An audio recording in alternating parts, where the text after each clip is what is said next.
Exhortación apostólica del Santo Padre Francisco, Amoris Laetitia, número 308. Pero de nuestra conciencia del peso de las circunstancias atenuantes, psicológicas, históricas e incluso biológicas, se sigue que, sin disminuir el valor del ideal evangélico, hay que acompañar con misericordia y paciencia las etapas posibles de crecimiento de las personas que se van construyendo día a día, dando lugar a la misericordia del Señor que nos estimula a hacer el bien posible. Comprendo a quienes prefieren una pastoral más rígida que no dé lugar a confusión alguna, pero creo sinceramente que Jesucristo quiere una iglesia atenta al bien que el Espíritu derrama en medio de la fragilidad, una madre que al mismo tiempo que expresa claramente su enseñanza objetiva, no renuncia al bien posible, aunque corra el riesgo de mancharse con el barro del camino. Los pastores que proponen a los fieles el ideal pleno del Evangelio y la doctrina de la Iglesia deben ayudarles también a asumir la lógica de la compasión con los frágiles y a evitar persecuciones o juicios demasiado duros o impacientes. El mismo Evangelio nos reclama que no juzguemos ni condenemos. Jesús espera que renunciemos a buscar esos cobertizos personales o comunitarios que nos permiten mantenernos a distancia del nudo de la tormenta humana para que aceptemos de verdad entrar en contacto con la existencia concreta de los otros y conozcamos la fuerza de la ternura. Cuando lo hacemos, la vida siempre se nos complica maravillosamente. 309.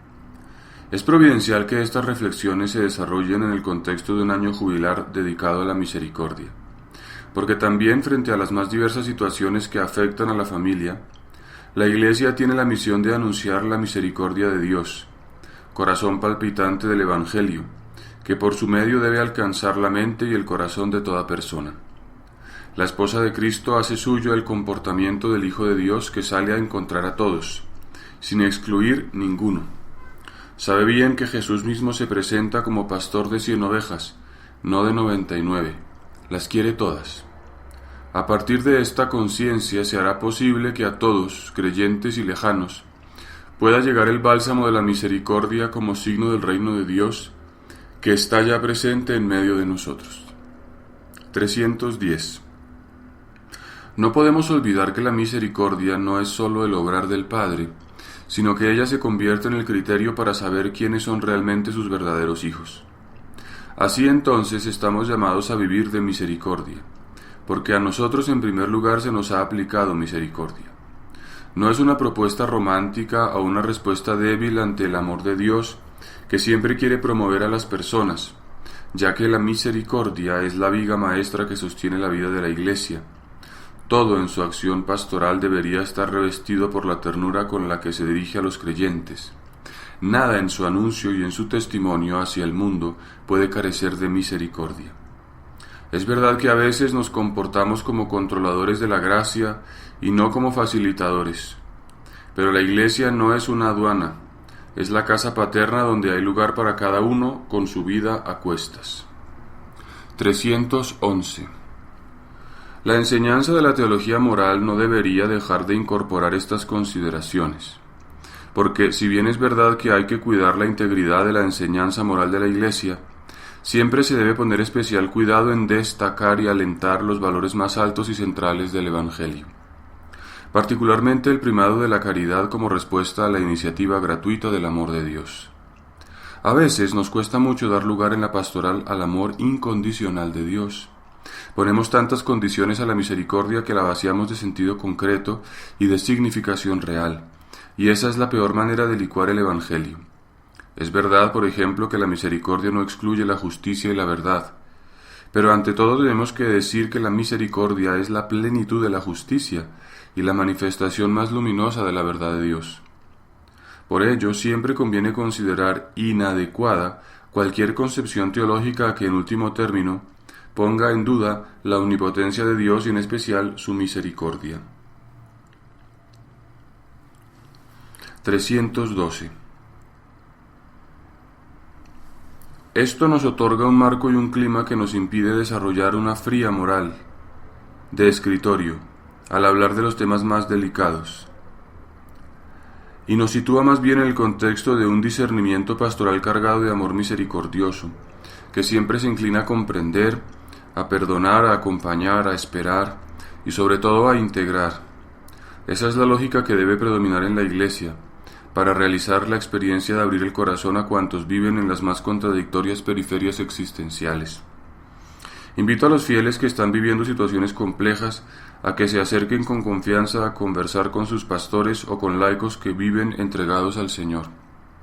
No siempre encontrarán en ellos una confirmación de sus propias ideas o deseos, pero seguramente recibirán una luz que les permita comprender mejor lo que les sucede y podrán descubrir un camino de maduración personal.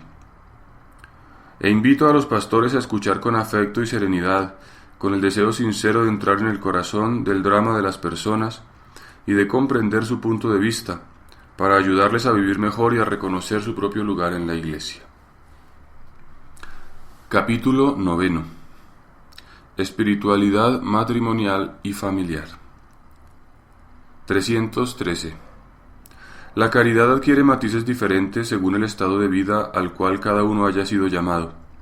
Hace ya varias décadas, cuando el Concilio Vaticano II se refería al apostolado de los laicos, destacaba la espiritualidad que brota de la vida familiar. Decía que la espiritualidad de los laicos debe asumir características peculiares por razón del estado de matrimonio y de familia, y que las preocupaciones familiares no deben ser algo ajeno a su estilo de vida espiritual. Entonces vale la pena que nos detengamos brevemente a describir algunas notas fundamentales de esta espiritualidad específica que se desarrolla en el dinamismo de las relaciones de la vida familiar. Espiritualidad de la comunión sobrenatural. 314. Siempre hemos hablado de la inhabitación divina en el corazón de la persona que vive en gracia. Hoy podemos decir también que la Trinidad está presente en el templo de la comunión matrimonial. Así como habita en las alabanzas de su pueblo, vive íntimamente en el amor conyugal que le da gloria. 315. La presencia del Señor habita en la familia real y concreta, con todos sus sufrimientos, luchas, alegrías e intentos cotidianos. Cuando se vive en familia, allí es difícil fingir y mentir, no podemos mostrar una máscara. Si el amor anima esa autenticidad, el Señor reina allí con su gozo y su paz. La espiritualidad del amor familiar está hecha de miles de gestos reales y concretos. En esa variedad de dones y de encuentros que madura la comunión, Dios tiene su morada. Esa entrega asocia a la vez lo humano y lo divino, porque está llena del amor de Dios. En definitiva, la espiritualidad matrimonial es una espiritualidad del vínculo habitado por el amor divino. 316. Una comunión familiar bien vivida es un verdadero camino de santificación en la vida ordinaria y de crecimiento místico, un medio para la unión íntima con Dios. Porque las exigencias fraternas y comunitarias de la vida en familia son una ocasión para abrir más y más el corazón, y eso hace posible un encuentro con el Señor cada vez más pleno.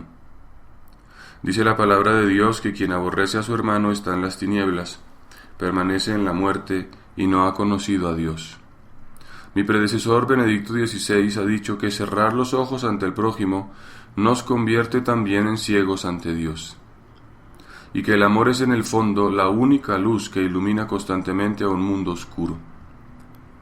Solo si nos amamos unos a otros, Dios permanece en nosotros, y su amor ha llegado en nosotros a su plenitud.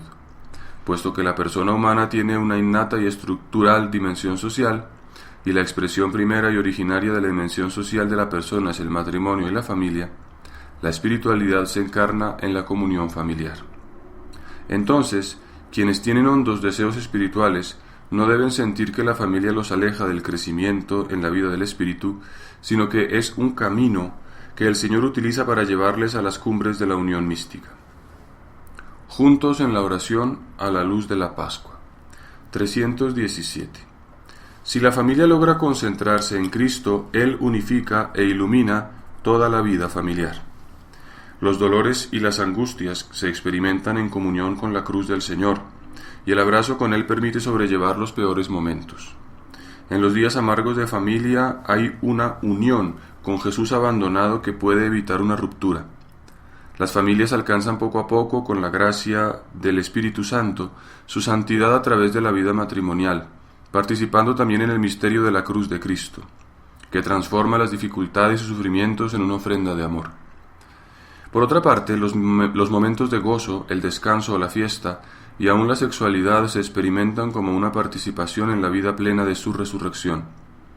Los cónyuges conforman con diversos gestos cotidianos ese espacio teologal en el que se puede experimentar la presencia mística del Señor resucitado.